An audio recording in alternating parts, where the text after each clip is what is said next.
What's good, T Squad? It's me, Keisha, and I am here with my All Tea All Shade Black Ink crew, Season 9, Episode 11 review. Now, I have not done a Black Ink crew review in some years. I stopped doing reviews because the show has started to become way too scripted for me, but it seems like they're bringing it back around to reflect what actually has been going on behind the scenes all of these years. They're not faking like the other tattoo artists don't have their own shops and stuff like that anymore. And it seems like they're really starting to concentrate on what's actually really happening in each other's lives. So I can't promise that I'll be doing these reviews every week, but I'm going to try my best to keep up with doing the reviews. If you are new to this channel, anything that I say is not to be taken seriously. We have fun over here. It's for entertainment purposes only. If you're a stick in the mud and can't take a joke, can't take teasing or joning, then this is not the channel for you. All right, now let's get into tonight's episode. So we start off with the ongoing situation between Caesar and his baby mama. I forgot the chick name. Is her name Crystal too as well? I think her name Crystal. I don't know. But they still have been going at it. An incident happened about almost 2 years ago where C's daughter had her mom call the police on him because she said that he like beat her or something like that while she was in the shower. And the charges were dropped in Atlanta, but he still has a case on him in New York that is still pending. So him and his daughter have not had a relationship with each other since then. And the baby mama, from what he says on the show, has still been going on social media talking shit about him, keeping the shit going on and on and on. Now, the thing that I said, I think I did a review on this when it actually happened. And we weren't there, so we don't actually know what happened. So I'm not going to even speak on the situation with him and the daughter. But what I will say about the baby mama is that she full of shit, because for a whole season, when she got her face done and lost all that weight, she was trying to get back with him, trying hard to get back with him. And when she saw that he wasn't biting and he didn't want her ass, that's when she started back up with the ignorant, silly baby mama stuff.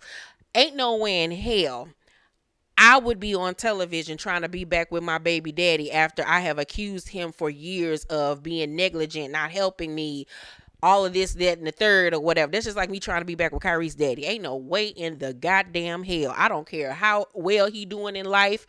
Good for him. God bless him. But nothing about me would ever want him. So that's what makes me look at the baby mama like you full of shit, and that everything that you have said about him throughout the years hasn't always been 100% true. Because why would you want to be back with somebody that you say was such a horrible father to your child? Make it make sense, sis. So, C's just wants all of her talking negatively online to stop because it's not helping the situation, which it honestly isn't helping the situation at all. Then we go to Donna and Alex. Now, if you remember on last season, towards the end of the season, Donna was accused of being abusive towards Alex. He had alleged that she put her hands on him via an argument. Everybody was freaking out about it. Even the producers got involved because they were seeing things and everything. Donna, of course, denied it because, Donna don't really take accountability for anything that she does.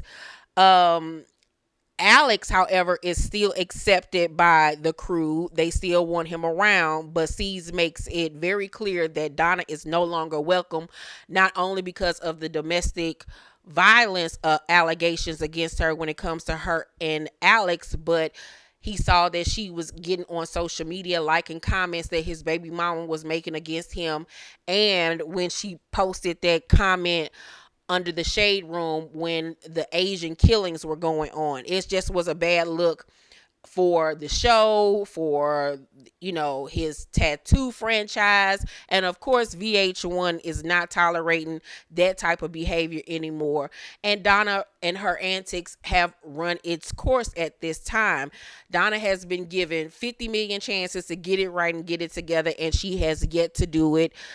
Donna still last season was trying to fight Tati because she want to be the head bitch in charge and just doing too much. First of all, you too big to be trying to fight people all the time. You just too goddamn big, all that goddamn weight, and you trying to fight people. It's an unfair fucking fight.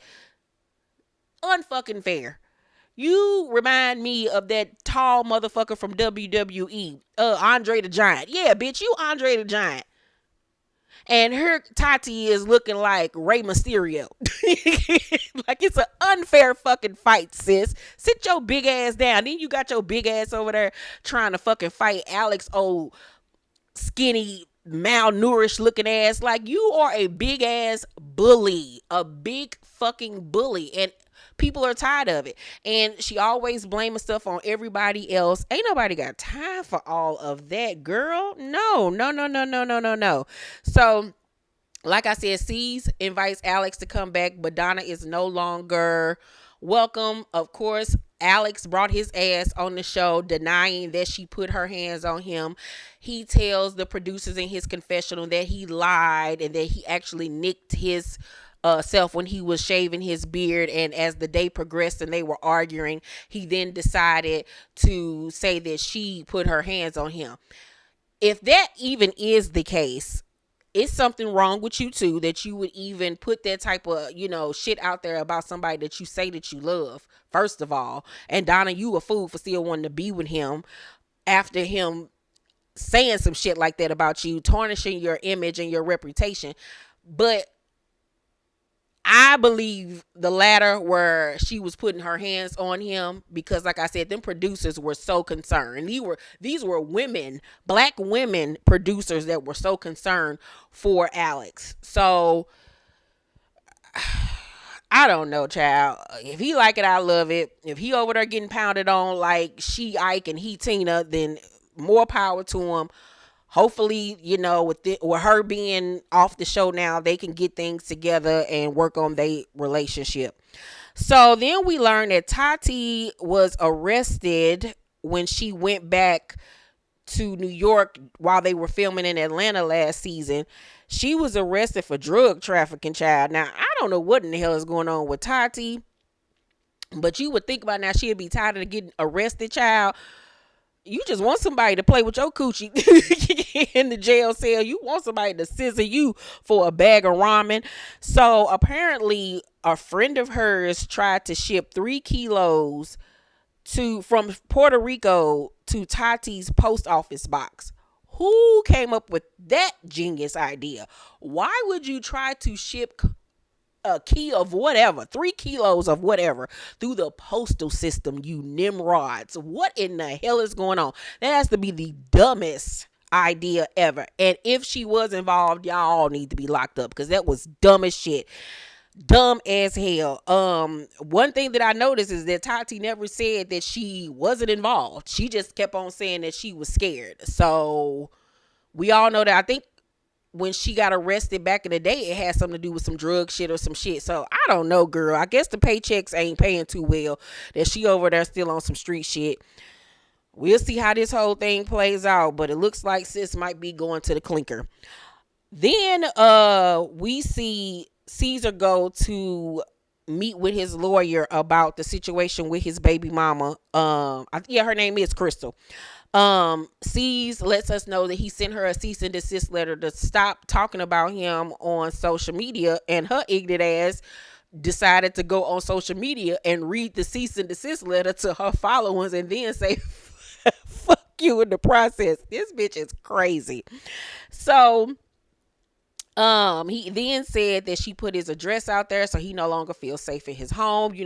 She got the world thinking that he's an abusive father, a neglective father. One thing I can say is he took care of that little girl. He took care of that little girl, and she loved her daddy, and she was always with her daddy, but she was grown as shit. That's what I will say. The lawyer then brings up, okay, well, since she won't be quiet after we've asked her kindly, then let's sue her. And so C's was like, okay, I want to sue her, but I don't want to have it do anything with my daughter. And I get what he's saying, but at the end of the day, your daughter is going to be affected by you suing her mother, and with you not having any contact with her because you can't, via the law, if she's that vindictive to continue to put these narratives out there about you, then you know she's going to put that same narrative into your daughter's brain, which will further probably make her feel some type of way towards you and make her not want to have anything to do with you. It's a sticky situation because at the end of the day, what she's saying affects him and his businesses and his reputation. So you can't just sit up there and allow somebody to continue to say false shit about you if it ain't true, and you've asked them kindly to stop and let us handle this shit privately because we do have a daughter to think about, and this person keeps on bringing this shit up all the time. So it's like, what do you do? Continue to get bashed on social media and let this person say any and everything about you? Or do you take action? And sometimes I feel like you have to take action against people. So if what C's is saying is true, then I agree that he needs to sue. Because, bitch, I'm tired of you. I'm tired of your ass. Like, I've been dealing with this shit for I don't know how many years. Ain't that little girl? She should be about 18 now. So it's about to come to a point where unless she go to college, all that the child support about to be kaput. So it's a lot that they got to be dealing with. So I understand where C's is coming from when it got to do with the baby mama. So we then get to see Spider at home with his family. They've moved to Jersey, and he's been having some health issues. He's been feeling like electricity going through his jaw and his face. And his wife, it was like, I set up a doctor's appointment with you. We got to figure this shit out. He starts to cry because he's just really concerned that it might be something really bad. And he's afraid of, something bad happening to him and him not being around. But she was like, you can't think like that. You all know how I'm such a proponent for health and going to the doctor and checking yourself out and making sure that you okay, because the longer you put things off, the worse it can be. So I pray that it's nothing horrible and that it can't be fixed and resolved. He also in this scene brings up the fact that Rock and Crystal have been being no-shows when it comes to their clients, which is a no. So we then see everybody at the shop. I think they were at the Brooklyn shop, and Alex was there tattooing, and he gets a phone call from Donna. And I'm just looking at Donna like, you have been on this show for how many seasons? At least about 6-7 years. You done got your ass done. You done got your lips plumping. You done got every tattoo and weave imaginable, and you still ain't got that tooth fixed. If old boy got his teeth fixed, why the fuck haven't you gotten yours? It's one tooth. That don't even cost that much to get fixed. I don't understand how these girls be out here getting their body done and their teeth be looking like some housing projects. Make it make sense. Why your teeth look like the New York City skyline. That is rude. That is rude as fuck to have to witness your mouth looking like that when you done went and got your ass and your lips plumping and everything else. Make it make sense. The priorities are not there. But anywho, she asks him to speak to Bay. He takes the phone over to Bay. And then when she get on the phone, she was like, oh, you just you're not gonna even look at me? You gonna ignore me? And Bay was like, I'm looking at you. First of all, how you trying to make amends with somebody with an attitude? Make it make sense. Because if I was young Bay, I would have immediately hung up that phone or gave the phone back to Alex at that point. Because who you talking to when you in the fucking wrong? So Donna then asked, can they meet up to talk or whatever? And Bay was like, yeah, let's meet up. Bay better than me, because ain't no way in here I would have wanted to talk to your ass when you didn't want to call me when we was on the off season. Now don't try to call me now that the cameras is up. Nah, girl. So Rock and Crystal stopped by the shop, and of course Spider is feeling some type of way because he feel like they just come and go as they please. And it's brought up to them that it's been talks amongst the managers that they should be separated since they don't know how to show up to work. Spider then brings up them being a no-show. Of course, they deny this. Crystal says it was only one time because when the clients have been booking, it books them at that shop and not the shop that they had. And it's a whole bunch of rigmarole. She personally feels like he got issues with them outside of the shop, and that it stems from when he accused her of not being a good tattoo artist, even though she's been in the game for 10 years. And remember, they had that whole contest and she beat all of them. So it could be that. It could be some underlying shit of him feeling some type of way about that. And then I also feel like Spider's issues has to do with his health and he was taking it out on everybody else. So that whole situation escalates and Rock and Spider almost get into a fight. He pushing everybody, Rock trying to make it seem like,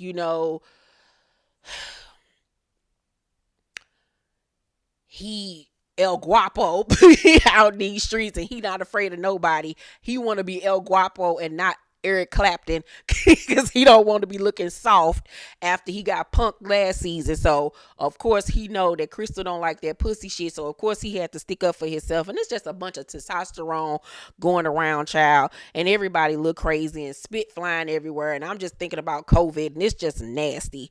So the fight is broken up. They're taken outside. They all on the street corner, loud and shit. Caesar come up like, what are y'all doing? We just had a community event. And y'all out here looking a ghetto ass mess. Get y'all asses back inside. So Spider blames everything on Rock, of course. Tati tells him, however, that he was the aggressor and that she felt like he had an attitude about some other shit and took it out on them, which was partly true. So Caesar calls a meeting with everybody and tell them, like, basically y'all gotta chill, and if y'all can't chill because I'm not on this ghetto shit no more, y'all gonna have to fucking go. All of a sudden Crystal have a whole moment, start crying and talking about some her anxiety is acting up, but she gotta go and she can't deal with this. It was very dramatic, very Days of Our Lives. I was like, okay, girl. So Spider and Rock almost get into it again and almost fighting. Spider up here flinging spit that was so thick it looked like some Aquafina. I don't know what in the hell was going on there. So C's is just like, oh, I guess that pep talk didn't work. And he was like, he never ever seen Spider act like that before. So he feel like it's something else going on that's, causing him to act out that way. So C's tells Tati to take Crystal and Rock to 125th and get them together. And Tati is very happy that she's being put inside the conversations when it comes to what's going on with the shop. But she also feels like once C's finds out about these charges, he gonna take everything back from her. And I wouldn't blame him. So C's lawyer then calls him and tells him that an article has been put out. So he makes Ted and them aware. Ted and them read the article stating that C's is going to have a press conference to talk about everything that's been going on with the baby mama. Ted is very weary about this and was like, well, how you think it's going to affect your daughter? And what if this don't go the way you want it to? And C's was just like, basically, I got to do what I got to do because I got to protect myself, which is protecting the shop, the franchises, all the people that work for us. Because you got to remember, he just doesn't have the shops in New York. He has Atlanta. I think C's got over probably about 10 shops now at this point. He has shops in all of the major cities almost. So he has a franchise, you know what I'm saying, along with the show. So his reputation does matter, you know what I'm saying? And see, Ted is a co-owner of the shops as well, so this reflects on him too.